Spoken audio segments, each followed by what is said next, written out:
This is a Film Stories original podcast.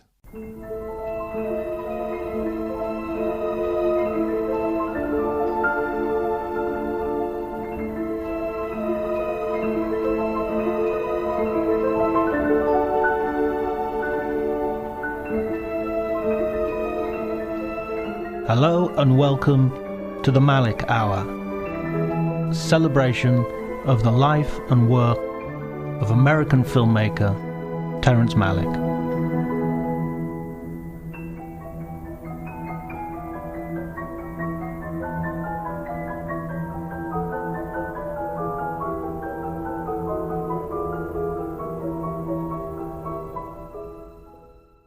Was Badlands your first Terrence Malick film?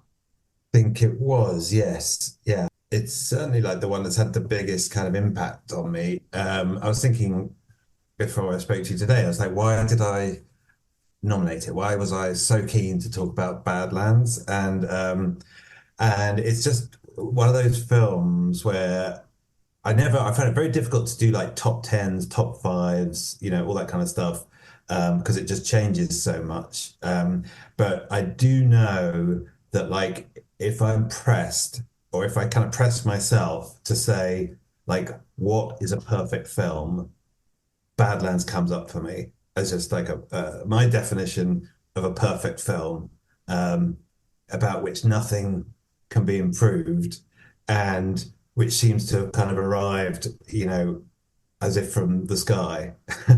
And like so, it's funny. I'm a little trepidatious almost to read to whenever talk to you about it, because you've written this book about Malick, and I was thinking, well, with movies that mysterious, where it literally just seems heaven sent, finding out how they were put together can sometimes be, it can be a little dispiriting. It can kind of dispel a little of the magic. I mean, did you find that, in fact, when you're writing about it? I mean, I have that fear a little bit, that we're going to explain how the poem works, or if we can, but.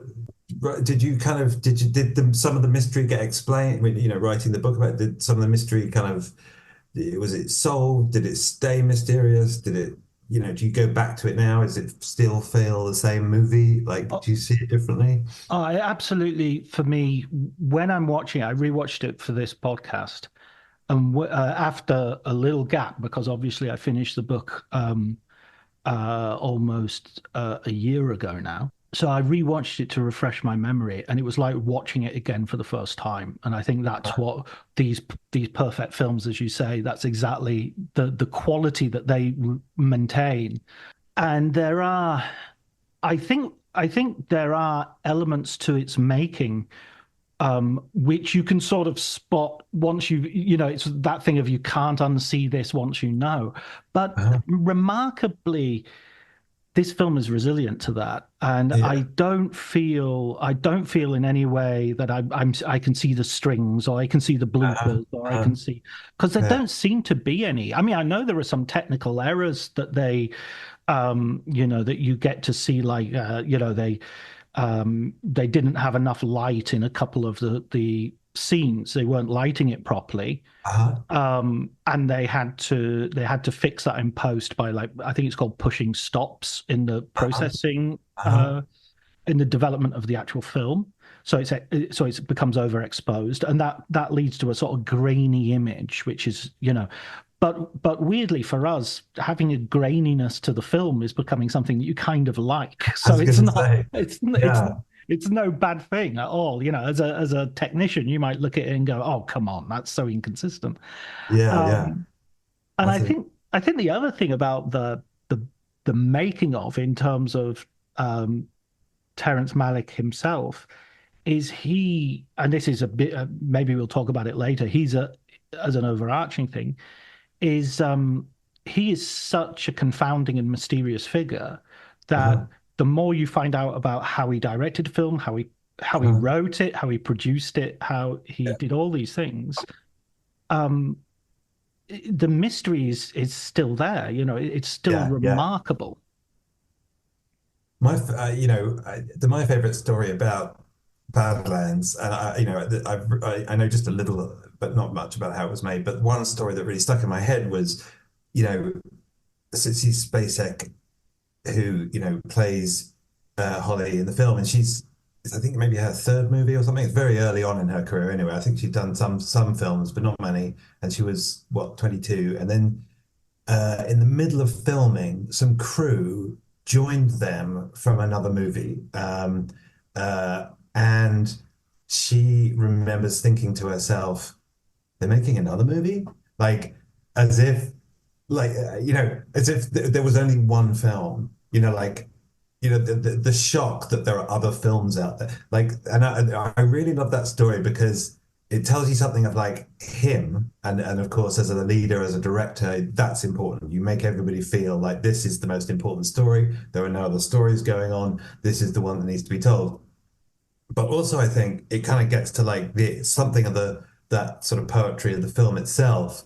Um, like a lot of his films, it has features these very self-absorbed kind of characters, and who he's the killer played by Martin Sheen is really quite grandiloquent, and grandiose, in his self-image.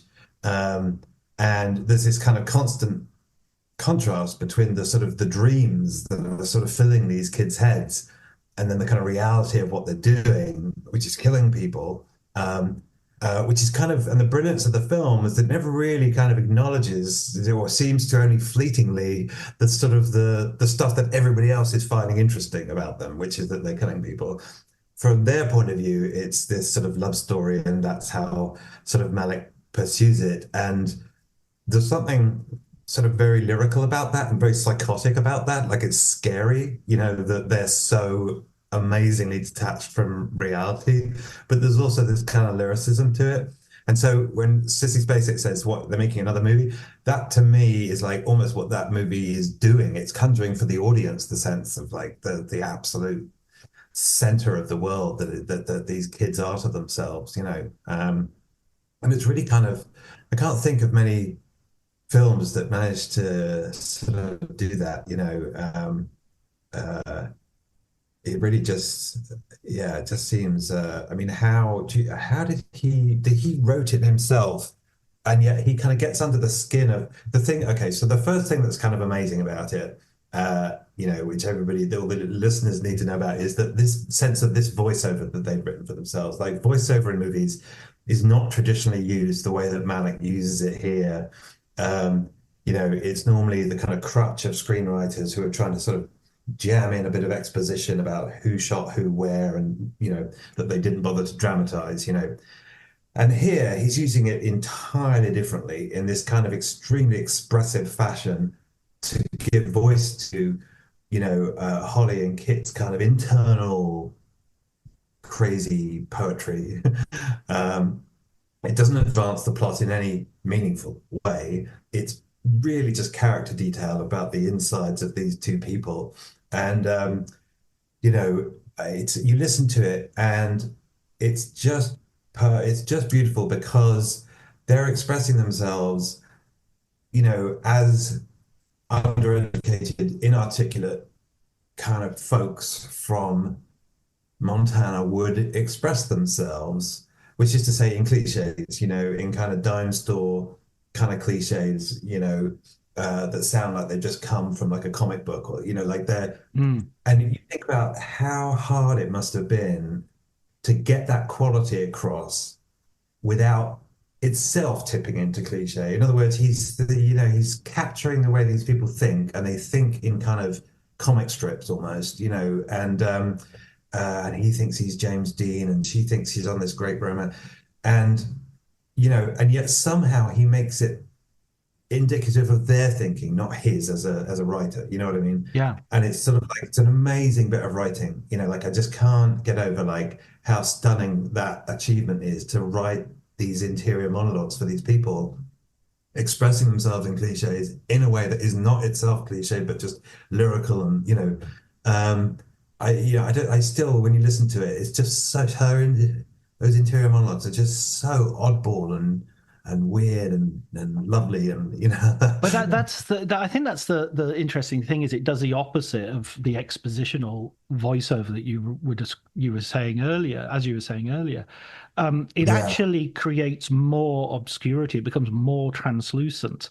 There's yeah. a line that Holly says, which is, "I would write sentences on the roof of my mouth with my tongue."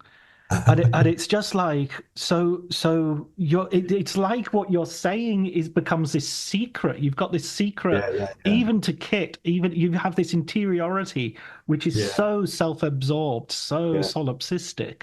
yeah, And of course you're not allowing anything else that you don't want into and so when she reports what Kit's done, I mean, I yeah. think one of the things I found interesting about the relationship between so this is based on a real life true crime case, Mhm.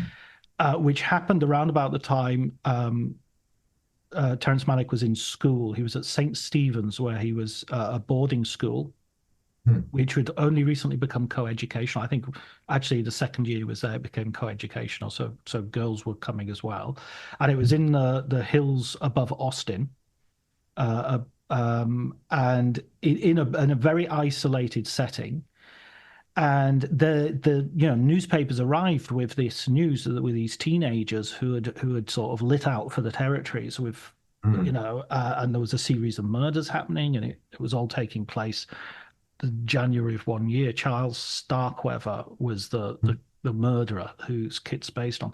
Now, Starkweather, when he was captured, wrote his autobiography as he was awaiting execution, Hmm. and the tone of Holly's uh, voiceover has a very similar dreamy quality to Starkweather's. What he would write things like, you can't blame a toilet for flushing and stuff like this, and it would just be, and he would take that on and absorb it, and he would listen to tapes that his lawyer, and he interviewed I forget the name of the woman who it was, Holly. No, sorry, Holly Sargis is the character, but Carolina Fugate. Uh-huh. Okay, and Fugate was in prison, and would remain in prison for quite a few years after. He would show this film to her as a special. They'd get her out on a special pass and hire a Uh-huh. private cinema and show her the film. And he said, "I won't make this film without your permission." So he gave her the script and he described it to her. And she said yes. She said, "Okay, I trust you." But she didn't want it to be made because had already been a film about this case, and Uh-huh. it was a very sort of exploitational film, and it had them. There was a famous photograph where she was drinking from a bottle of soda Hmm. in the back of a car, and she was just like this really young girl smiling. And after her arrest, and it was shown as, look at this cold, indifferent teenage killer. And this was everybody's worst nightmare in the 1950s, with these new people called teenagers who would Hmm. kill their parents and run away and drink Coca-Cola and not care and listen to Elvis Presley and whatnot. But in fact, her story was hugely different to this story. Her story was that she'd been kidnapped by Starkweather, who threatened to kill her, and she was a child. And he told her that her parents were being kept, her family were being kept by hostage by a friend of his, and if she didn't do what he said, he would have them killed. Do we believe that? Is that do we think that that's true? That that is what he said to her? It's definitely true that what he would later say in court, in direct contrast to what Kit says in the film, tried to make her as guilty as possible. I see. During the court trial, he called her the most trigger happy person I've ever met, which Uh-huh. is what Holly calls Kit. Calls him in the film. Yeah. So there was lots of he really tried to bury her as well. She was she saw violence happen in front of her, and if she is to be believed, which I think is probably the balance is in that direction, then she was probably traumatized and very much scared for her life. And when she was finally sort of arrested, she was very surprised to be arrested first thing, and she wouldn't stop asking about her family. Okay, when can I go and see my family? And that at that point, they were like, "Hang on a minute, you don't know your family are dead." Because it's an amazing start because, and it's sort of where you know that the film is sort of working because he rolls up, at the beginning of the movie, and it within, I don't know, 10 minutes or so, he shot her father, brought him down to the cellar, and she sort of slaps him around the face, that's it. And then hightails with him. And there's this kind of incredible numbness around, her reaction to what has just happened.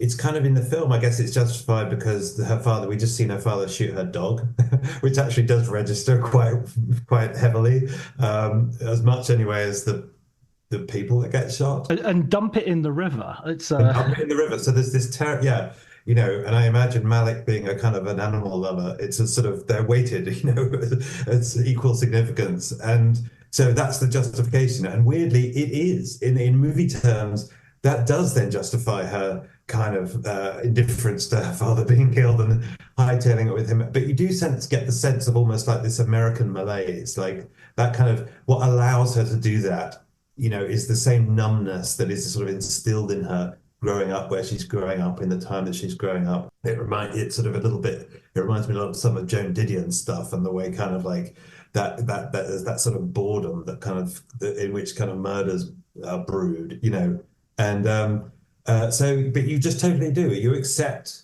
that she would just hop on the road with this guy.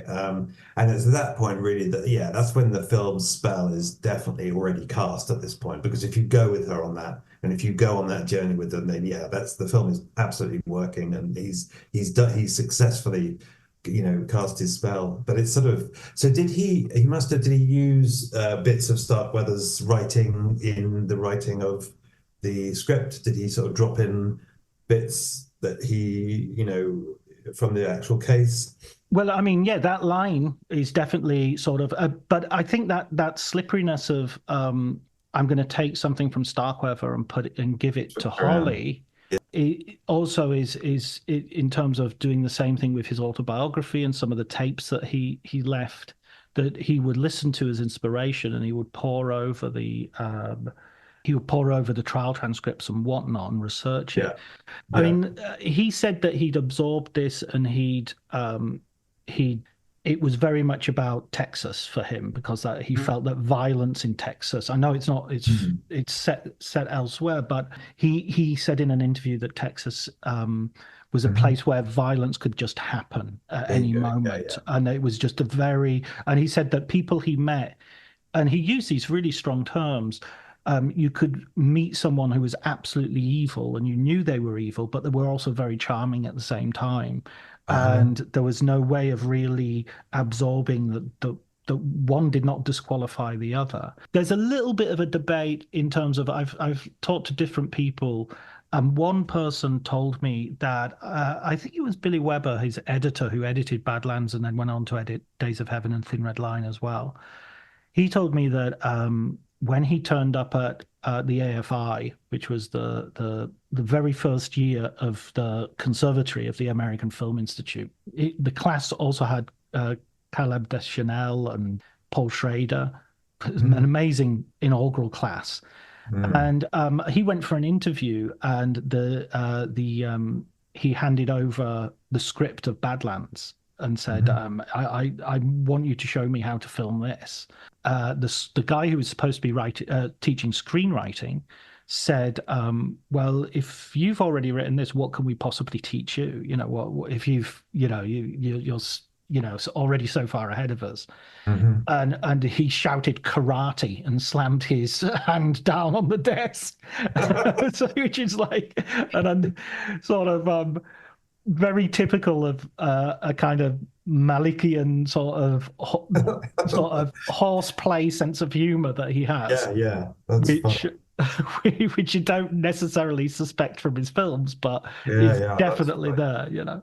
Oh, that's good. Yeah, no, it's an amazing bit of writing, but it's also, and it's an amazing bit of directing of actors in particular. Like it's the both of them are give extraordinary performances. Sissy Spacek is so hypnotic in the film, and the camera is kind of definitely hypnotized by her, isn't it? And that sense of sort of secrets you were talking about, her writing something on the roof of her mouth. Like, is this true that like he would sort of slip her little notes? He would write things. He would write the SpaceX like little notes of thoughts that Holly might have or opinions, and then slip them to her before they sort of shot the scene. Yeah, Do we yeah. know like kind of where?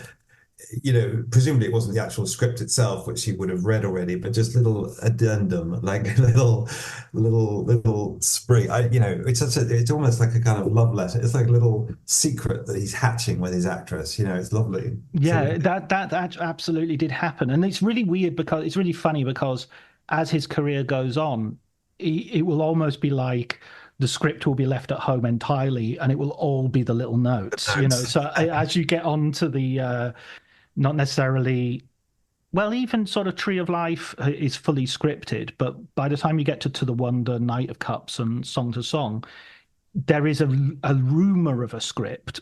People are actually just turning up at locations and being given suggestions and things like that. Yeah. But yes, that definitely happened. It was definitely part of the the casting process. And because Sissy Spacek was cast so early on, she was like one of the first people who was cast. The search for Kit went on for ages, almost a year.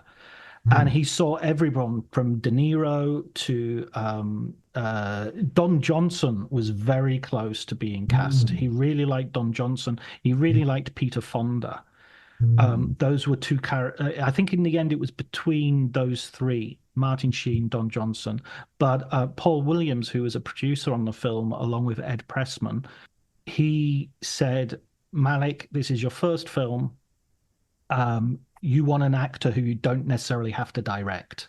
You want and Marty has experience, so you can leave him be. He will give you a good performance. Don, you're going to have to direct a performance out of him. I see. So Martin Sheen's problem with the performance was that he was a bit too old for the role. He was almost 30. He was married with kids. Married with like 2 or 3 kids by now. In fact, his kids are in the film. They're the little kids down by the lamppost when Sissy Spacek looks out the window after the murder. That's Emilio Estevez and Charlie Sheen. Oh, get out of here. Oh, that's funny. But isn't the age gap built into the film? Like, I think, doesn't she refer to him as being 10 years as her senior? Yeah, he writes it in explicitly because of that. And that'll happen again throughout his career. He writes it. Days of Heaven, the farmer is meant to be an old man, and they change it to a young man because I think on the Wallace Shawn gives him that advice. And Nick Nolte is much too old to be where he is in the army. He should be a general if he's been that old. He should be a colonel. And so he writes it into the conversation he has with John Travolta, saying, oh, I admire you, sticking around as a colonel. Most men your age, as soon as they become a colonel, they want to be a general or they're out of here. People. Yeah. So it's sort of, as you say, there is a line in it which says, he was 25, I think, which is probably still 5 years younger than he is. The other story that I kind of like about it, and is the one where Sheen watches the film when it's finished and he's shocked and comes out. Oh my God, he's a killer, as if realizing this for the first time. Again, it's part of that wonderful spell that Malick casts in the film and while making the film, that essentially you could act through that movie as Sheen does without realizing that necessarily, or with that at the very back of your mind, or pushed off to the side. And then only when you watch the film in the cold light of day when it's here. Oh, I see. He's just killed however many people it is, half a dozen people in the course of the film. And it comes as a shock, and you're like, that again, that tells you, like, doesn't it, like, that Malick in this film is just like an absolute genius with his actors, like that there's a sort of, he's sort of brought them into this place where they've almost forgotten, some of these basic outside sort of factual observations about who they're playing, and really taking them into this sort of other state, this other secret place, and it's very, he's very. I mean, he's, as you say, he's the great filmmaker of interiority, like of these sort of really transcendent states of interiority, and whenever he's kind of close to that, that's when he kind of comes alive, isn't it? As a sort of filmmaker, that's his great subject, really, you could say, isn't it? One of the directions he gave Martin Sheen, which I think speaks to this, is he said, "Your gun is a magic wand, and if you see, if you see any problems, you can just make them vanish. Just take just take your wand out, and poof, they Magical disappear." thinking. Poof. Precisely, yeah, exactly. That's amazing. I mean, it's it's funny. The only other film that reminds me a little bit of kind of some of what it's doing in terms of like the writing of the interiors of these characters is Taxi Driver. So when you said De Niro was in in play for the part at one point, that doesn't surprise me. But again, that you've got a similar sense of like the interior life of this character, brilliantly written, often in kind of cliches plucked from like newsprint and magazines that he's read and all the rest of it. But that's entirely in character for who that is. And again, psychotically violent, but in a way that is hidden from us, from the audience for like most of the movie. So yeah, that's sort of, but yeah, the gun as magic wand. It's, having just watched it the other day for this, I was just thinking there were a couple of instances too where hadn't really noticed this before, but where that very lyrical interior monologue that he gives them is juxtaposed with the actual image you're looking at.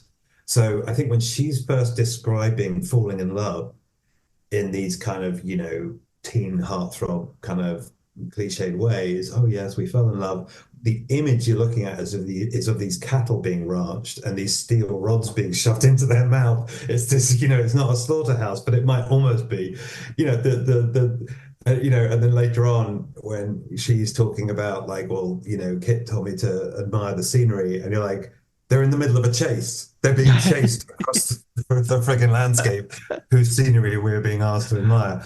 And there's this kind of really, brilliant disjunction between what's said and then what you're looking at, I hadn't kind of seen that before. I definitely did this time around. I was like, oh,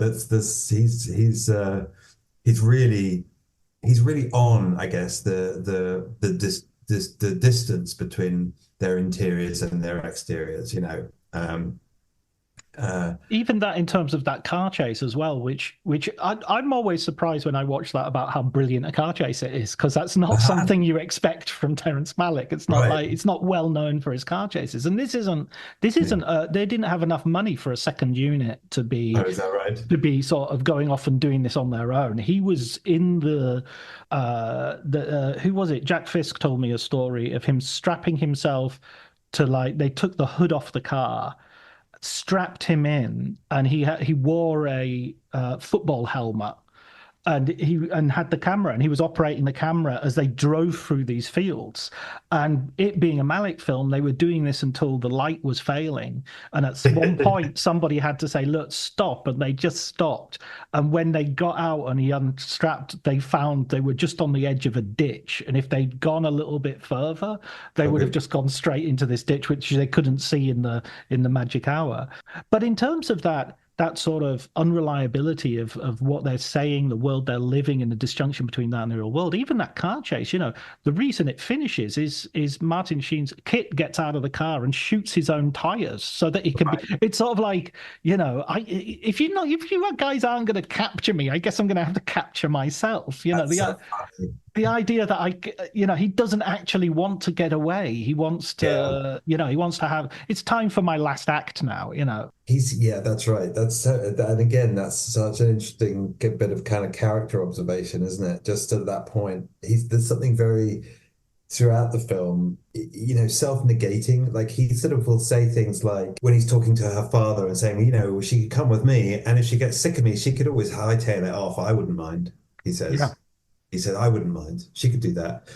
That's such a strange way of thinking, or there's something very self-negating about that indifference almost to his own fate. There's a sort of weird that sort of almost out of bodiness of some of what he's saying, where he's sort of almost numb to what he even, and so Shooting the Stars is a kind of great example of that he could almost be watching himself, couldn't he? Like kind of in the movie of his life, and this is the great moment where he decides he will hand himself. It's just, it's amazing, really. I mean, everything is kind of character, really, I guess is the thing about it, isn't it? Like kind of whether it's the dialogue, the interior monologues, the landscape, everything just seems to sort of just tell the story of these two kids. And it is an amazing, I mean, and then the fact that it's a first film, I mean, that's also like, how on earth, how do you kind of recover from a movie like that? I mean, it's an indie movie, more or less, isn't it? Like it's totally an indie movie. The money was raised. I mean, it reminds me a little bit of the Coen brothers in the 80s as well. That he had the script, he had some stills, he had a whole presentation, and he basically went around California, went round to his family, doctors, dentists, architects, and there was a guy in Silicon Valley who was an early electronics guy who gave him a wedge of money. Ed Pressman and Paul Williams raised money. Ed Pressman his father was a big toy tycoon. He had this huge toy stores and toy manufacturers. He was known as the Marble King. He actually started funneling off some of his mother's money. In other words, kind of stealing it, I guess. It's the word I'm looking for. And she found out and went, "Oh, okay, I guess you found your passion project. I'll allow it, But they had to shoot non-union. So that to keep costs down. Everybody sort of turned up. Everybody who was working on the picture was sort of young. Well, not everybody. So people like Jack Fisk and had worked on Roger Corman type Hell's Angel movies and things like that. And he kind of invented himself. But he like Martin Sheen and Sissy Spacek had really bought into it. So Fisk, for instance, he would put things in the drawers in Holly's room for Holly to find, for Sissy Spacek to find, which would tell her all the drawers were full of stuff for her. And the same was true of Cato's ranch. He had there's a huge ball of string in that room, and there's like spiders in bottles and things, which actually get mentioned in the film, which is just Jack Fisk basically going to sort of sales where they're just selling everything in a house and buying it all and using it to dress these things. So he utterly bought into. There's one really good story which I love because it's the first day of shooting. Warren Oates is painting a sign outside of town, and Martin Sheen comes up and. Malick does two things. And you've got to remember, this is a guy who's shot a student movie and he's got experience writing film scripts, but this is his first day on a proper set. And the first thing he does is he takes a handful of dirt and he rubs it in Martin Sheen's hair. And he says, it's too shiny. You've got to take that shine off. And then the other thing he does is he gets them to remove one of the squares from this advertising billboard. So that you can see through it to the landscape behind it. And at that point, Fisk said, I knew I was working with an artist because he was working with someone who could look at something and say, this will be more interesting. And exactly, if you get this extra dimension. That's wow. Exactly. And he said, the older sort of members of the crew. So, for instance, he hired a documentary filmmaker as his cinematographer, who was very a British guy actually, who was really baffled by what he was doing, and there were other members of the crew who were pretty baffled by what he was doing, and he made sort of dumb mistakes, like he wouldn't shoot all the angles. When you're doing one angle, you shoot all the scenes and all the lines, and then you flip the camera around and shoot the other angle. He would keep moving them with every shot that he wanted. So he wasn't thinking of the editing lounge and putting the film together. He would just move things on a whim. He would say, "Okay, let's go and shoot over here because the light is better." The moon. Yeah, exactly, precisely. I like that moon. Yeah, precisely that. I love what the light's doing over there. Doesn't matter that you've set up 500 yards down the road. So is this presumably the film where Jack Fisk, who, by the way, is a kind of genius unto himself, and, I'll be listening to the other episodes in which Days of Heaven, which I think is kind of Fisk's kind of masterpiece, but this is presumably the film where he and Sissy Spacek met. Yeah. So the little things that he was leaving for Holly in her drawers and so on were presumably also, I guess, the beginning of the courtship. Like kind of I'm guessing, maybe I'm reading into it. No, but absolutely. Like I can easily imagine that's how you kind of fall in love. I think it's partly to do with that world that you were saying about, that they're in this place in the middle of nowhere. You could scream. Jack told me you could scream and no one would come. Because the gunshots aren't heard by anybody. No, there's father in the neighborhood and nobody comes. Big wide streets and everyone's at work, and car backfiring. Exactly. And there was one thing that Martin Sheen, in character, Holly walks across the room and he slaps her behind. And Fisk jumped up and said, "That's too far. You've gone too far," and interrupted the scene, which of course on a movie set is absolutely verboten. It's absolutely the director says cut. Until that happens, nobody says a word. But he interrupted it, and at that point they all went, okay, something's going on here. Oh, that's so sweet. Oh my God, that's a lovely story. God, that really is. Yeah, no. So was this the film too? Did he get into a fist fight on this film? Is that an apocryphal story? No, that's a true story. Fisk, again, another example of Fisk really being into the movie was in the script. He'd written that when they go into the woods, Holly and Kit build a treehouse. Not treehouse, sorry, a wigwam. And a wickiup, I think it was described as. And Fisk said, "Oh, I tell you what, a treehouse would be better. It'd be more interesting and it'd look better and everything." And Terry said, "Okay, how long will it take you? Because, we're shooting it tomorrow." And he said, "Well, no, I can do it. Give me the morning and I'll put something together." And he did.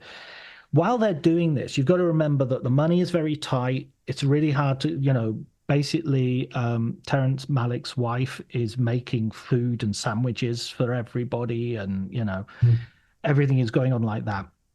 And she has just become a lawyer. She's quite significantly older than Terry. She's 5 or 6 years older, and she's become a lawyer at the California bar. And so she's a little bit, I think, his sort of facilitator, helper. She gets a production. It's a Jill Jakes production.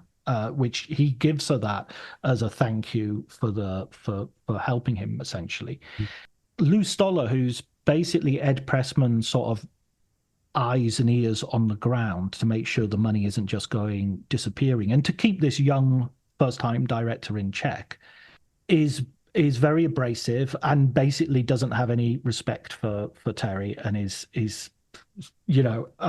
second guessing him and whatnot. Anyway, he says something misogynistic to Jill Jakes after she interjects at some point during a discussion while they're making this treehouse.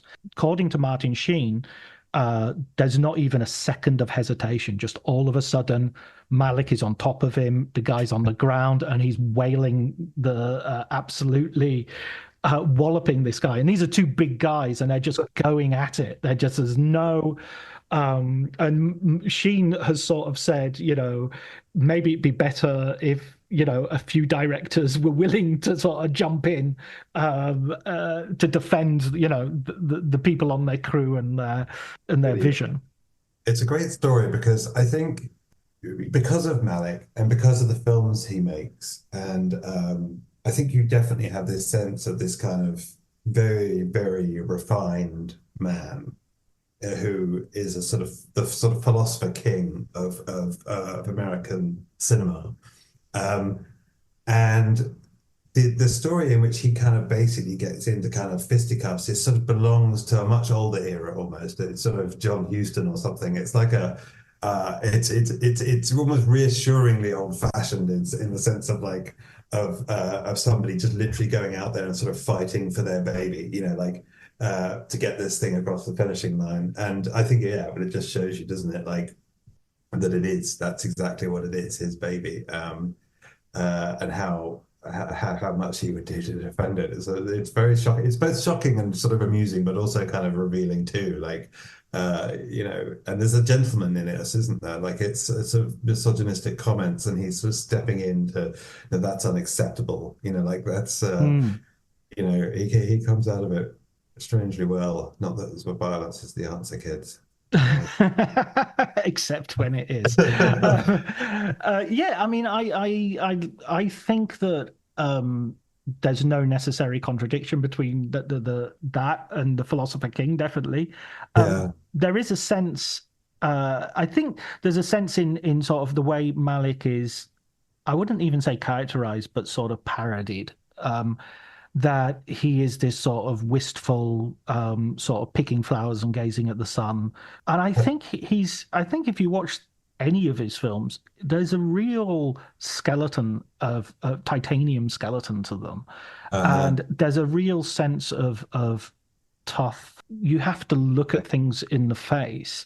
So, I mean, one of the surprising things I have about this film, my experience of watching it compared to thinking about it is sometimes very different. And so when I'm watching it, I'm often really surprised by how violent it is, how much blood you see, for instance, and how sudden and shocking that violence is.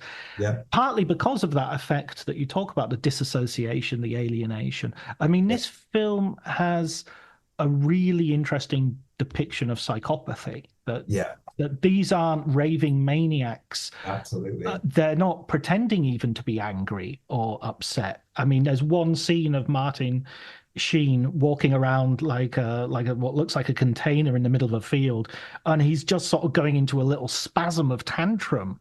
That isn't, is just like, oh, why have I killed my best friend? I didn't mean to.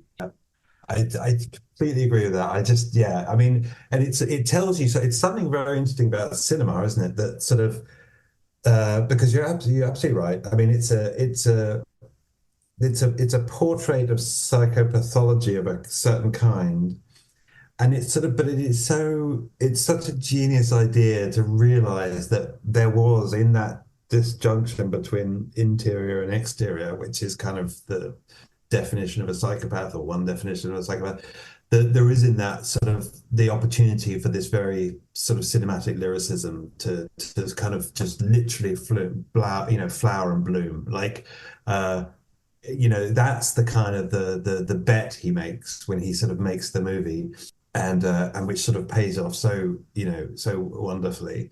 But yeah, I mean, it's funny, before I spoke to you, I was thinking, God, he should really make, he's about the only filmmaker who could make The Catcher in the Rye. If there's any filmmaker who could make The Catcher in the Rye work, it would be Terrence Malick, and it's for precisely that sort of quality, again, of just that intense sort of interior state. And but as you say, like, he does not let the external world just sort of go hang. Like, at every point in this story and in Badlands, you're well aware that you're dreaming a dream and that it's going to come down to earth, as when they're first caught up with by the sort of the law, are they lawmen or are they bounty hunters? I can never work out, but they're basically in the treehouse and they're living this kind of life, except this and the interior, the monologue is sort of, well, it's this very lyrical thing, but of course they're practicing with rifles and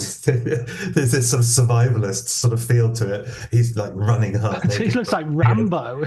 Yeah, that's right. A bandana and everything. But then that beautiful music is playing, but then suddenly, for the first time in the movie, you see suddenly the law is catching up. You see these men in the undergrowth and you think, oh yes, of course, there's a huge search going on. Of course, this is a big fuss out there in the real world, and this is the first time that we're seeing it. But that's what I mean. He's constantly, he never lets it's not like he kind of starts to dream the dream and, forget about the kind of reality of these characters. It's always there, and that's, I think, maybe some of the sort of titanium that you're talking about. To observe solipsism so well, he has to have a very great sense of reality. Or else the movie would feel solipsistic, and it really doesn't. It doesn't at all. So it's kind of it really is. It's just such an unusual film. I mean, it's still to this day when you watch it, and you're so pleased to show it to people too. Like if there's a sort of a younger person who hasn't seen it or like hasn't comes to Malick's work through whichever film it is, and then you go back to this, it just strikes you as like, this is the only film. This is the first and only film that was ever made. Like there's got that kind of quality to it, that sort of starstruck kind of quality to it. It's just kind of perfect. I mean, David Thompson called it the most assured American debut since Citizen Kane. I know. That's a really lovely thing, isn't it? I remember that opinion, reading that opinion, and thinking, yeah, that could be true. That's probably true. That could be true. I think so too. I mean, there's such a kind of weird skill set to be a movie director and to be a kind of great one as he is. Like, it's such an unusual. I mean, in your view, like, is he? What sort of makes him up, as it were? We know that he was a journalist for the New Yorker, wasn't he? He studied philosophy. He's good with his fists. He was a great sportsman. He played football, baseball, basketball, and even like later on when he was I was talking to some of his editors of his later films, Song to Song, and they were saying, during breaks they'd go out and play basketball games one-on-one and horse and these other, and he would, he would more than participate. He was, I think Brad Pitt at Cannes said, put a ball in this guy's hand and he's competitive. He doesn't. He's a bit of a demon. I mean, I think in his earlier life, there was this sense that I think it's been overstated, the philosophy stuff. Yeah, he studied, he was at Harvard, he was a Rhodes Scholar, he taught one term at MIT, but it was like a supply teacher gig. It was like one of his friends couldn't do a term, and so he filled in for him. He did translate a Heidegger book, and he did go and meet Heidegger, and he got a letter of introduction from Hannah Arendt to go and meet Heidegger, which is like shows also that he was doing was he was going around the world, meeting a lot of people and really putting himself out there. He was a big mixer, and the number of people he met and had a really good relation. I mean, he didn't just get a job at the New Yorker. He was in the same class as Wallace Shawn, and Shawn's father was the editor of the New Yorker, and William Shawn, the father, became said that Terry was like a son to him, and it wasn't. People were devoted to him. Right. He had this real he has, I should say, because obviously he's still around, has this huge charisma that creates devotees. Uh-huh. I think, and so like in terms of his journalism, he would claim that he was never a very good journalist, and in fact, there's very little writing seems to have either been published or to exist. Uh-huh. His byline is confined to one piece of talk of the town for the New Yorker. But he was sent on loads and loads of commissions where he would write copy for basically photo magazines that would then be used namelessly. But it's like Life and that sort of magazine where they would publish a photograph or series of photographs and just have a little bit of journalistic context Ah, without the byline. And nice. so he would go to places like Haiti and under Papadoc Duvalier was the name, I think. Uh-huh. And he would go to Bolivia the day after Che Guevara got shot and killed. And is there some story where he kind of choked on a story? There was a story he was supposed to be delivering and he That's just right. didn't do it. Was that Yeah, the Che Guevara that was the one? Che I Guevara read one. that in your book. I probably did. I'm sorry. Exactly, because he was basically going there in order to write up a story about the trial of a French philosopher who had been arrested in Bolivia as for instigating revolution. Hmm. Himself a fairly famous sort of revolutionary philosopher. They arrived. It was him and Michelle Ray, who later became Costa Gavras' wife, um, and who herself has a huge, amazing career as first a model and then a journalist who went to Vietnam and got caught by the Viet Cong and freed and then wrote about it. So really amazing people that he's mixing with. And the New Yorker said, "Okay, we'll change your assignment. Have this. This is your story now. Write about the execution of Che Guevara, and it just grew and grew and grew. And a little bit like would happen with some of his later films, he wouldn't be able. Deadlines were not for him. He would have to. He as you say, he choked on it essentially, and I think at that point he realized, okay, if I can't do this, then I can't do journalism. I'm not reliable. Right. No, in a similar way that he did teaching, and he realized. I mean, there's one account of him teaching, and he has to describe anxiety, and he as a philosophical concept, and he's never experienced anxiety himself, so he just walks out of the room because he can't teach something he doesn't know about. And that's and never goes back. And that's That's kind of a great. fun idea. But when it comes to filmmaking, he applies himself. He has to make films like student films in order to, but he's making them in his 20s, having already done his academic career. He's not like a teenager or in his early 20s. He's kind Yeah. of borrowing equipment from MIT Film Lab and going out and making improvised movies, none of which, to my knowledge, survive. But then again, even his sort of first short film, Langton Mills, which does exist and has been seen, he will not allow anybody to see. So there's a sense that he's definitely also covering his tracks. There's a Mhm. moment in his biography, but I would place it at 78 when he decides, you know what, I don't want to be a public figure. I want to be out of the limelight. I don't want to be. Before then, he's perfectly happy to give interviews. Before then, he Right. talks to everybody. After then, Yeah. he talks to everybody, but he doesn't allow them to publish.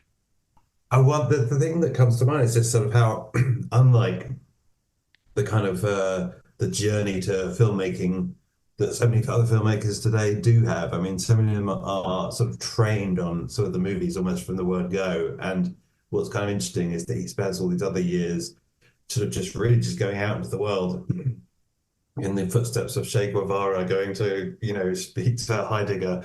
These are unusual sort of CV points, for an aspiring filmmaker, but you feel like they are very important because that means that the wealth of experience that he has before he starts looking through a viewfinder is big, and you can certainly feel with like a lot of his generation that movies are sort of the first thing they think about when they kind of, pop out the birth canal. Yeah. They are thinking, dreaming, thing. And that's also great. It's the film nerd generation, right? Of Spielberg and Scorsese and what have you. But here's this slightly different character who sort of lived a fair chunk of experience away from the movies before he comes to them. I think as well he's an interesting character because like even today he'll again this was someone an editor of his would sometimes they'd go to the movies and Malick would go and he would buy a ticket for every film and then he would go and sit in one for 10 minutes and then swap screens and sit in the next for 20 minutes and then swap screens. And he would just go through the multiplex and watch 20 minutes of each film and then go for dinner. And it was just his way. I just want to see what they're doing. I don't want to sit and watch the whole film. I just want to see what they're doing. And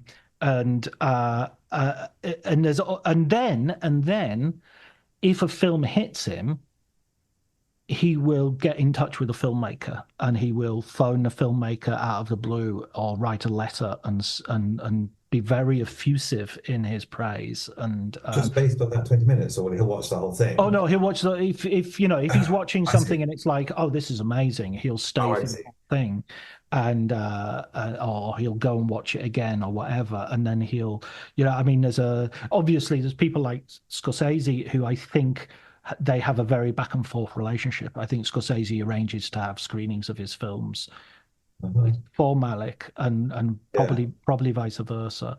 So a film like Silence, I was watching an interview with Martin Scorsese, and halfway through the interview, he says, actually, to answer your question, I have this letter from Terrence Malick, and he takes out a letter and reads what Malick has written him, a portion of this letter.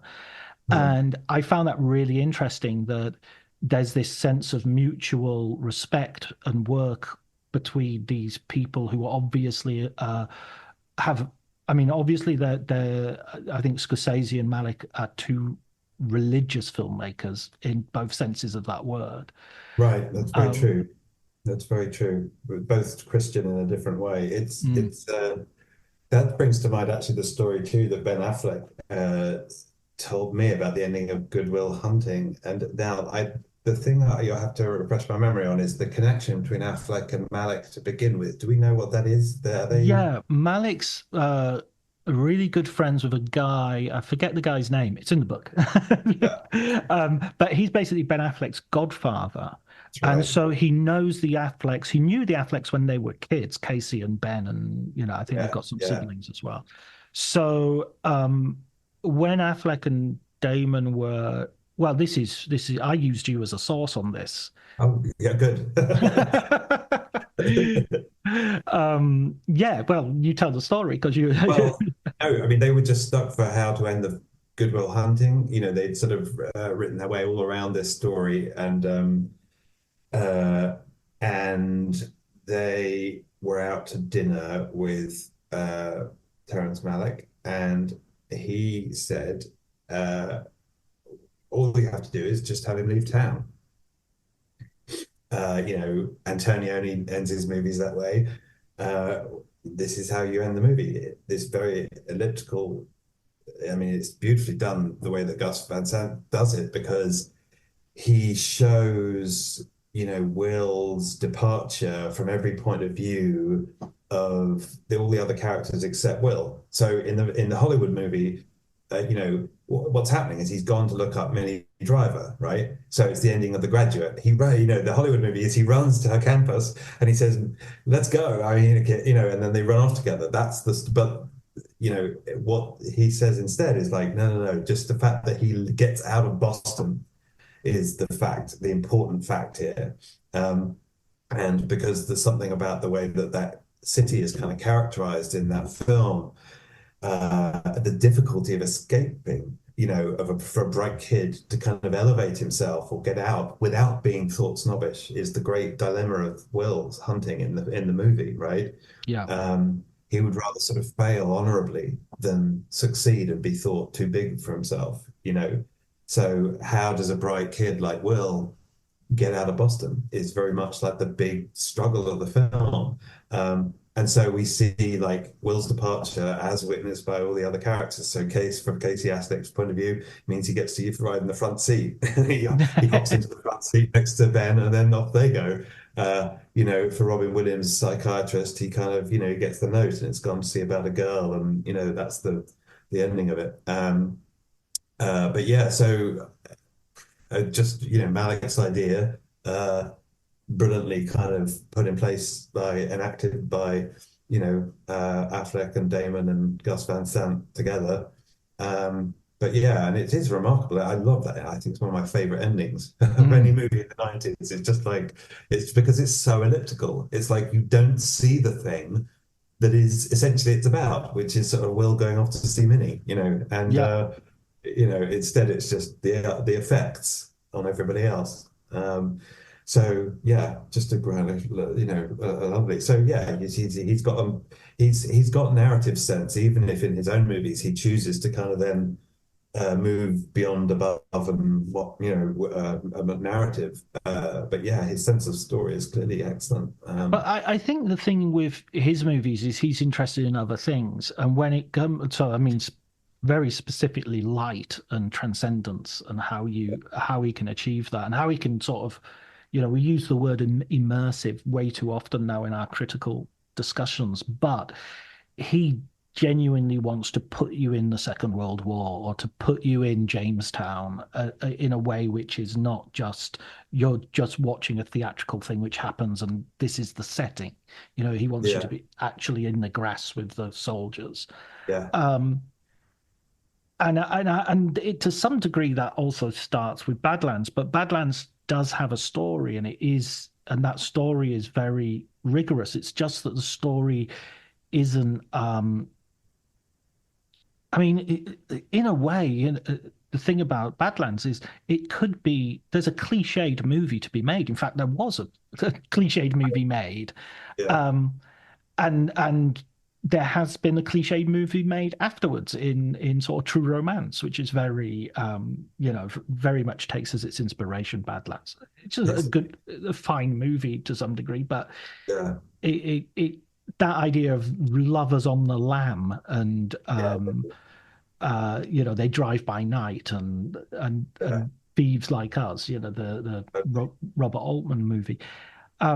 So this isn't like, he's not reinventing the. In fact, this film came out the same year as the first Spielberg feature. Help me. Yeah, Sugarland Express. Yeah, Sugarland Express, and in fact, it was a double review by Pauline Kael of the two, because they were both at the New York Film Festival. Sugarland Express, and they're both about lovers on the run. Yeah. Same genre. And she said kind of the opposite that you're saying. She said that he's an art director and Spielberg is like a genre director, TV director. And Malick does all these things that intellectuals will like, and Spielberg does things which an audience will like. And she says something about Malick is like, I can see it, I can admire it, but I don't like it. And when she published obviously she's writing for the New Yorker, William Shone calls her into the office and says, "You do know that Terry's like a son to me." And she said, "I don't give a shit." And he went, "Okay, no, we'll publish it then." But it was like sort of like, "You sure you can't go a bit softer on him here?" It was, so there was So and that also speaks to something else, which is nowadays many people will look at Malick and they'll look at the first two films, and especially this film, and say, even if you hate everything else, this is the film that people love. And sort of, where did it go wrong? If you want to look at it in that way. But when it was released, it was not successful. I mean, it was It was fine, but it did not come out to this triumphant, this is the best film since Citizen Kane review. That was a long way into the future, that sort of Yeah. that was the 80s really when it first started to get that reputation as a cult film. That's interesting. Yeah, so very slow burning. I mean, that seems appropriate to me. I can sort of, that seems fair, so to speak. Like sometimes you sort of think, well, so there are things designed to be big hits, and then there are movies that are not. And to me, it just seems, it's just one of those. It's just one of those movies. For some reason, I always think of Blue Velvet. I don't know why, but that just sort of seem as if. I don't know where they've come from. Badlands is like that. I just don't know where it's come from, and it seems so, I don't want to say alien, but just because it's not. I know all these people and I know these landscapes really intimately, but there's something kind of just a bit lunar, let's say. Lunar is the word. Just sort of like, it's sort of, there's something a little otherworldly about it, but in this way, and of course, that becomes a much bigger feature of the films to come, right? That sort of otherworldliness. He's very clearly, a filmmaker just totally about transcendence and, the spiritual side of life and filmmaking. But in this film, it's there. I don't quite know how, but there's some otherworldly quality to it a little bit, and that you really can't sort of put your finger on, and which just make it just sort of, I think, just very magical. I think, and I can definitely see that movies like that come along are not destined to be hits or or even acclaimed as in any sort of great or win Oscars or anything like that. They're just too strange and too mysterious and they're too under the wire. There's something very subtle about them because they get their hooks in and they're very slowly, their reputations just accrue and accrue and accrue. They just don't go away, And I think that's definitely true of this, because what right have we, it's so however many decades later, and we and others still holding it up as this kind of perfect movie, and it's sort of. But yeah, it wasn't a hit. And also you look at the Spielberg film, but nobody really watches the Sugarland Express these days, and nobody really remembers that as being a particularly Spielberg. And as a Spielberg fan, I sometimes skip over it. I kind of feel like I want to go from Duel to Jaws and then Close Encounters, and that career makes total sense to me. And this strange little foray that he had in kind of countercultural outlaw figures just does not feel very Spielbergian to me, weirdly. And I don't love that film particularly. I can see what Kale is talking about, what she's responding to, but it's not Spielberg in a funny kind of way. And if you're interested in hearing him and what his voice is distinctly from other filmmakers, it doesn't help you very much, whereas Badlands is kind of like pure Malick right from the get-go. He's totally distilled everything down. And I think, is it only like 90 minutes or something crazy? Yeah, it's 90 minutes. So compact. I rest my case. The perfection, that's it. That's another reason why it's a perfect film. It's just sort of it just comes and it goes, and it's like a daydream. You just sort of, but a bun that really stays with you. It's sort of. I mean, I'd even say the very beginning of the film, and it's brilliant that we've kind of done it almost in reverse order. We started talking about the car chase, and then it's sort of Kit walking, doing his garbage truck thing, and for some reason it always strikes me how beautifully shot that is.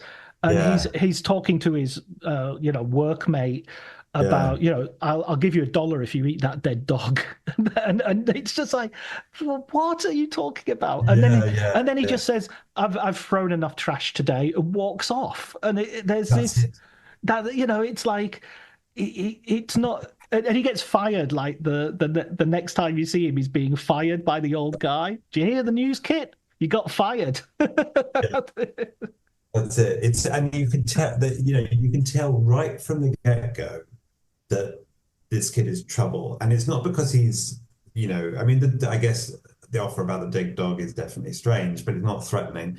Yeah. But there's something about the energy that Sheen has in those scenes where he's got some itch he wants to scratch and he can't. He's just fidgety with mischief. Like Yeah. he's just doing stuff. He's like balancing his broom. He's sort of looking at the dead dog, and it's just he's got the attention span of a gnat. It's just hopping, hopping, hopping. The ADHD. He's just sort of there's something disturbing about him. He's just so a black cloud looking to happen kind of thing. Yeah.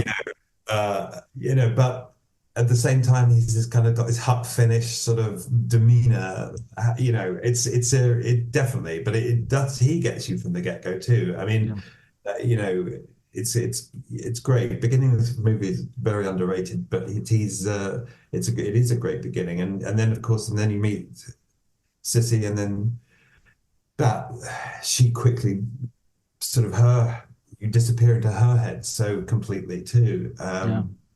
And it's so fast, but and then these sort of very beautifully composed shots of just where you just look at the house. And I mean, I think the ones of even the garbage truck, are they like in long shot or something? There's something very kind of like there's something kind of very elegant about the way it's kind of framed, and then he kind of comes and discovers her on the lawn, with her. What's she doing? And it's the Virgin Suicides, it's it's just the suburbia filmed in this sort of beautiful, everything glows, and yet it's not. Nothing is as obvious as that. Nothing is as gossamer. It's not, even the idea of the magic hour. You can sometimes, I called the book this, but there's a danger of overemphasizing that. But at the same time, there is this ochre that is behind every color that just makes everything. It's like it's on richer paper than it's on a richer canvas is being painted upon. It's definitely true. And it's that kind of, it just captures that, that sort of boredom that kind of kicks in, where suddenly letting off a gun suddenly seems like a good idea. It just is like firecrackers or something. Like it's just, you totally get it. Like it's that when we first see her on the lawn and she's just twirling her baton, I think, and he just sort of sidles up to her. It's just that sort of the ennui of those lives, and then this sort of crackerjack kind of spree they sort of go on just to relieve it almost. It's very I tell you one of the things that always catches my one of the essays I wrote years ago about Malick for an anthology was about violence in Terrence Malick films, and I talked about how there's fire in all of his films, and it's often fire with MOS, which is a technical term, mit out sound. It's meant to stand for one of Michael Curtiz's malapropisms, mispronunciations. So you often have a fire, and the soundtrack is either music or it's not diegetic soundtrack. Yeah. And in this, he douses the piano and everything, and it's very handheld camera and chaotic. But once the fire starts going, it becomes incredibly beautiful with a calm soundtrack. It's so interesting. And that, to me, again, is that disassociation of sort of like, it's a real pyromaniac's view of fire. It's sort of like, oh God, look how lovely it is. That's reminded me of the fact that the argument with her father is not, we don't even hear that too. It's done with, there's a voiceover at that point where she's describing the argument with her father and how badly he took it.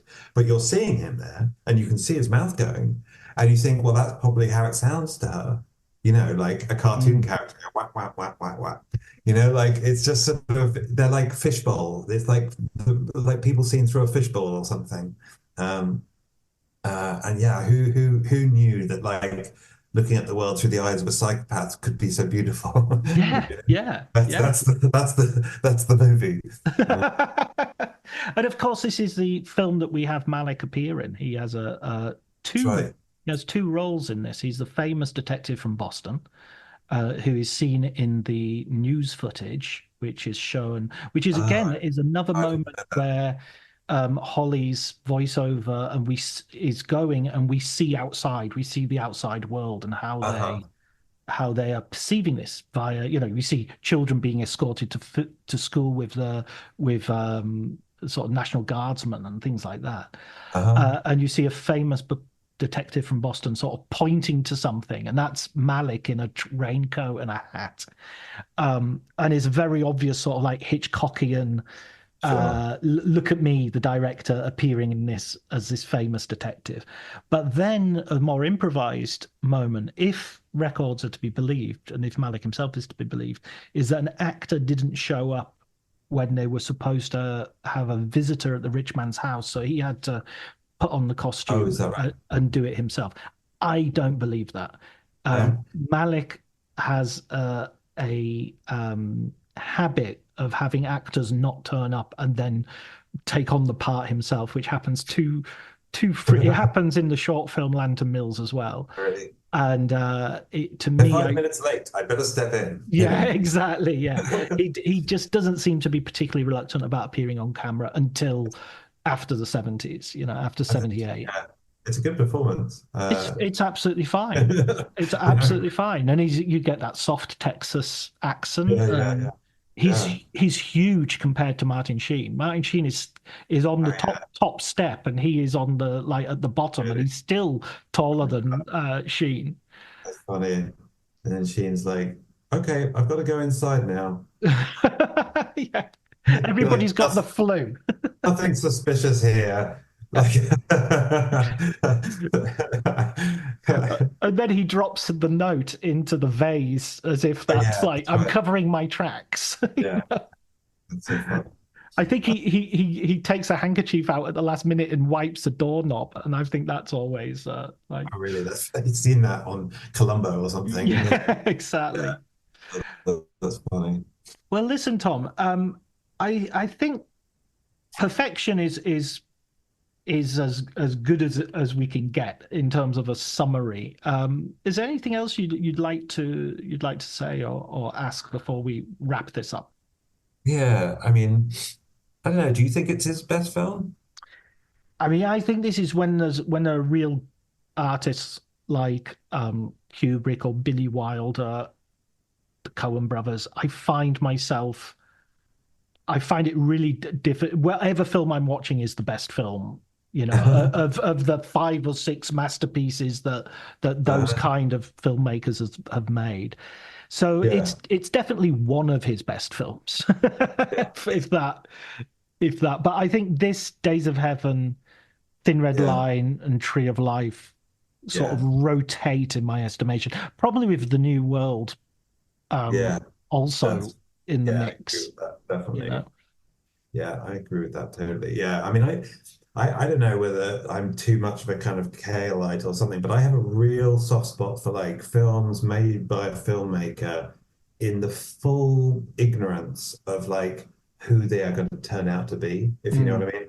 So like they haven't yet become an adjective, and no. so Terrence Malick in making this film has no idea of what his trademarks are going to be, in the films to come.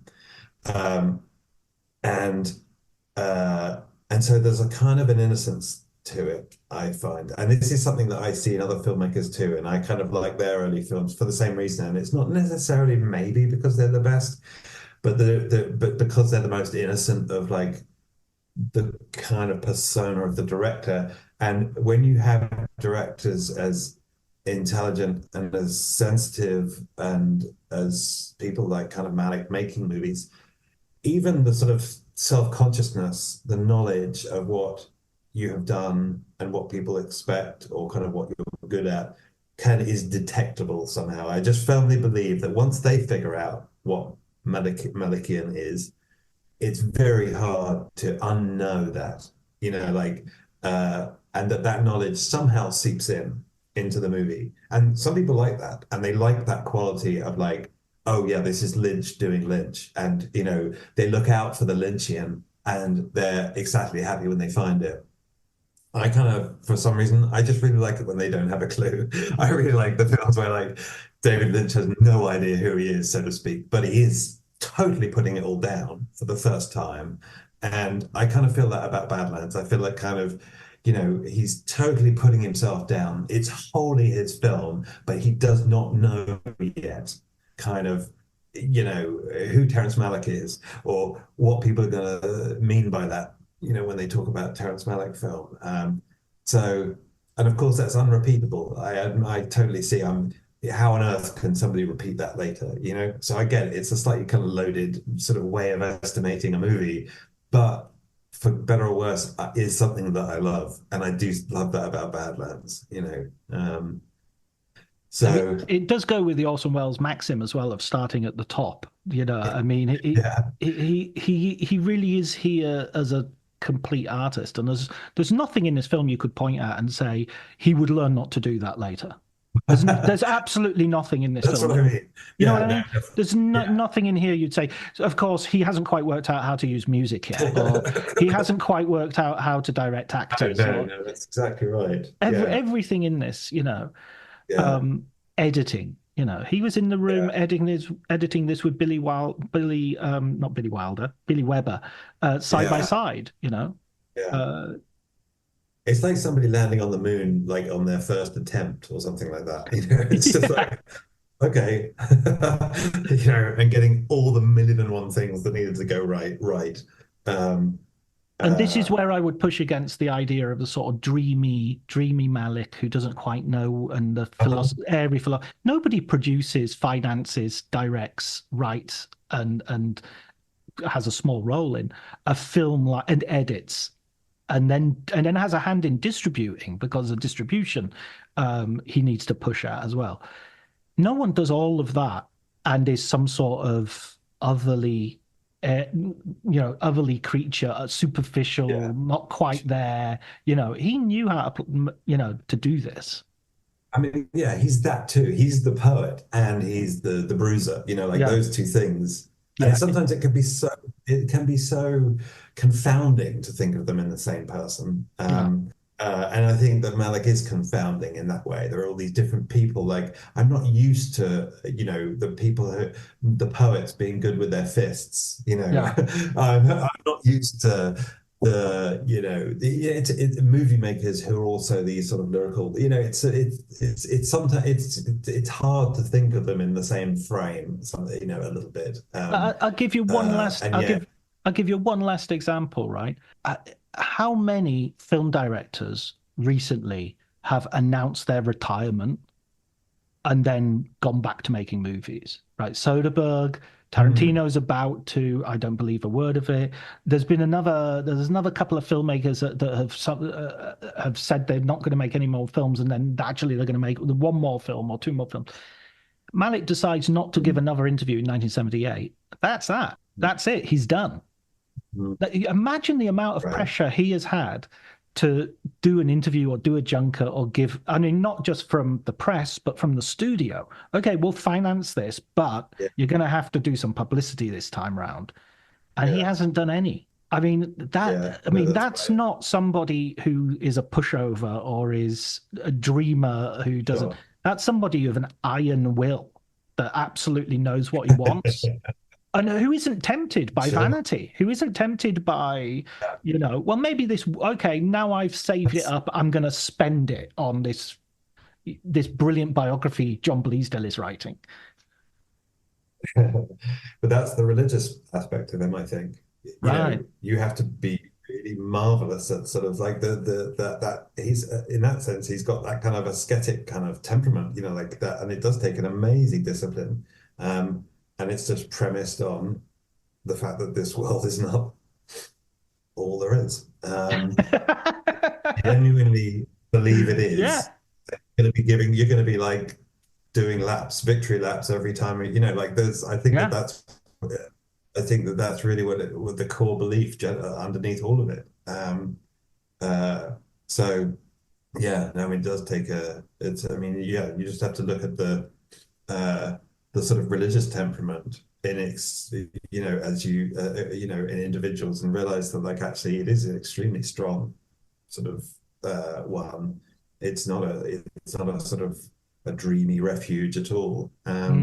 So it's premised on sort of really quite sort of sort of ironclad, beliefs about the kind of the world. So yeah, he's definitely a remarkable individual who just in some ways happened to make movies. That's the way he's quite similar to Wells, I think, because that's what I think about Wells. I think like he was a remarkable individual in whatever he chose to do, and we're just lucky that he made movies.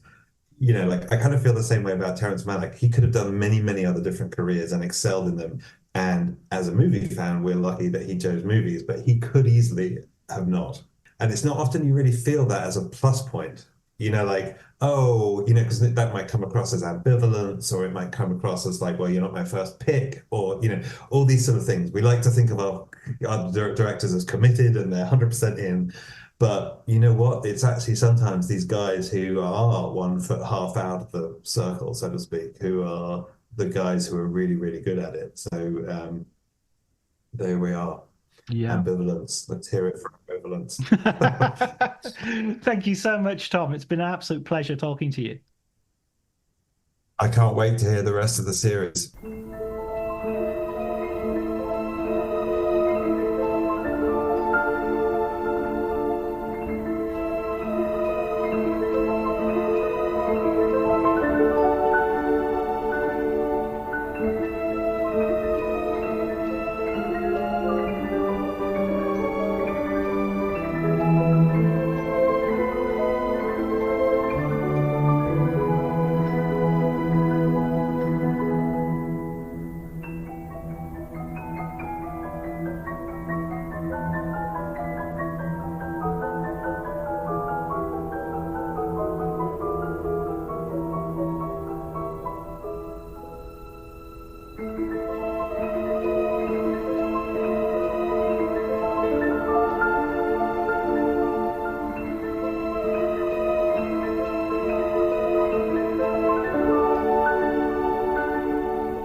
Thank you.